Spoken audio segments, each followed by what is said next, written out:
नमस्कार स्वामी भक्तांनो, श्री स्वामी समर्थ. आपल्या श्री स्वामी समर्थ विचार मालिकेच्या 16व्या दिवशी तुमचं खूप मनापासून स्वागत. आजचा विषय खूप महत्त्वाचा आहे, कारण प्रत्येक भक्ताच्या आयुष्यात कधी ना कधी हा प्रश्न येतोच.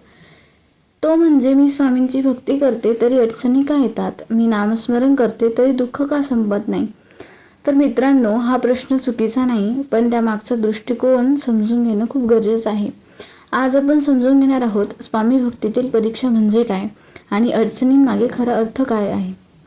जीवनात अडचणी का येतात? तर मित्रांनो, आपण अनेकदा विचार करतो, जर स्वामी माझ्यासोबत आहेत तर मग समस्या का येतात? पण वास्तव हे आहे की अडचणी म्हणजे शिक्षा नाहीत, त्या अनेकदा घडवण्याची प्रक्रिया असतात. जसं सोनं शुद्ध होण्यासाठी अग्नीमधून जातं, तसंच माणूस मजबूत होण्यासाठी अडचणीतून जातो. स्वामी भक्ताची परीक्षा कशासाठी असते? परीक्षा म्हणजे शंका घेणं नाही, परीक्षा म्हणजे तुमचा विश्वास किती मजबूत आहे हे पाहणं. तुम्ही संकटातही श्रद्धा ठेवता का? तुम्ही नामस्मरण सोडता का टिकवतात? तुम्ही घाबरता की स्थिर राहता? हीच खरी परीक्षा असते. एक साधं उदाहरण, एक विद्यार्थी आहे. पहिल्या वर्गात त्याला सोपे प्रश्न दिले जातात. पुढे तो मोठ्या वर्गात जातो तर प्रश्न कठीण होतात. का? कारण तो शिकतोय. तसंच जीवनातही अडचणी वाढतात, म्हणजे तुम्ही पुढे जात आहात. अडचणी म्हणजे शिक्षा नाहीत. मित्रांनो, ही खूप मोठी समजून घ्यायची गोष्ट आहे. अडचणी म्हणजे शिक्षा नाही, स्वामींची नाराजी नाही, नकार नाही, तर त्या म्हणजे तयारी, घडवणं, आत्मबळ वाढवणं.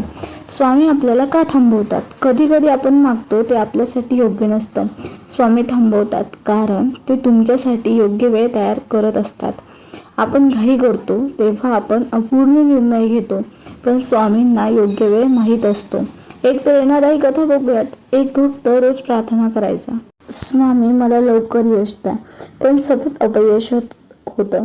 तो निराश झाला. एक दिवस त्याला स्वप्न पडलं. स्वामी त्याला म्हणाले, तू अजून तयार नाहीस. तो घाबरला, पण हळूहळू त्याने समजून घेतलं त्याला अजून शिकायचं होतं, अनुभव घ्यायचा होता आणि स्वतःला मजबूत करायचं होतं. काही वर्षांनी तो खूप यशस्वी झाला आणि त्याला समजलं उशीर नव्हता, तयारी होती. अडचणीचा खरा अर्थ म्हणजे धैर्य वाढवणे, श्रद्धा तपासणे, मन मजबूत करणे, अहंकार कमी करणे, स्वामींवर विश्वास वाढवणे. संकटात भक्त काय करतो? सामान्य माणूस घाबरतो, पण स्वामी भक्त नामस्मरण करतो, शांत राहतो, विश्वास ठेवतो, प्रयत्न करत राहतो. स्वामींचं एक अदृश्य काम आपल्याला दिसत नाही, पण स्वामी सतत काम करत असतात. ते आपल्याला वाचवत असतात अनेक अशा गोष्टींपासून ज्या आपल्याला कळतही नाहीत. कधी अपयश वाचवतं, कधी नातं तुटणं वाचवतं, कधी चुकीचा मार्ग थांबतो. मन खचतं तेव्हा काय करायचं? अशा वेळी एकच गोष्ट करा, डोळे बंद करा आणि म्हणा, श्री स्वामी समर्थ. काही मिनिटात मन हलकं होईल. एक सत्य लक्षात ठेवा, जितकी मोठी परीक्षा तितका मोठा आशीर्वाद पुढे असतो.